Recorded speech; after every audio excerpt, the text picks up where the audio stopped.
Gepleyer Azatlyk Radiosu habarlar gündeligimizi dowam etdirýäris. Aşgabatyň orta mekdepleriniň işgärleri köçeleriň arasaçylygyny berjay edýärler.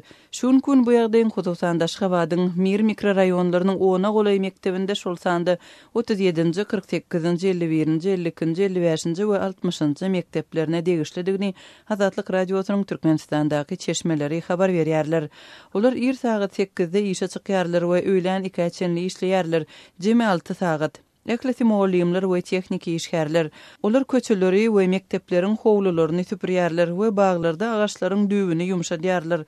Yapraklary ýygnaýarlar günüň dowamında 2 wagtyna diýip Azatlyk Radiosynyň Aşgabatdaky çeşmeleriniň biri gurrun berdi. Agdalan mektepleriniň biriniň mualliminiň sözlerine görä 19-njy sentýabrdan başlap mektep işgärleri köçü işlerini günüň dowamında 2 tapgyrlaýyn berjay ederler. Şu işgärleriň hemmesini ýerden çağırdylar we erteden başlap 2 smena işe çykmalydygyny aýtdylar.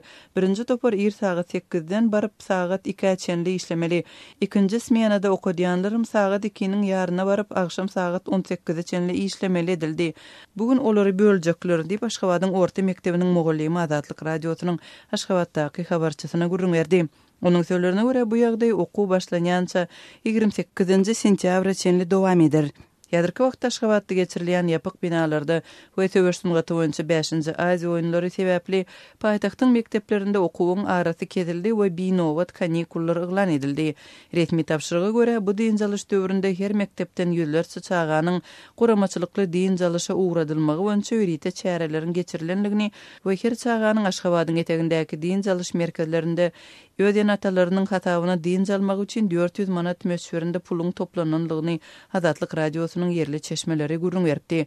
17-nji sentýabrda Aşgabat 2017 atly ýapyk binalarda we töwersüngaty boýunça başlanan 5-nji Aziýa oýunlary 27-nji sentýabrda tamamlanar.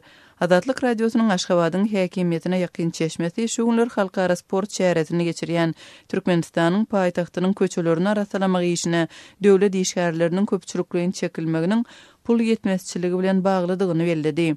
Pul bolman soň köçeleri adamlara muht ýugdurýarlar diýip çeşmämiz aýtdy.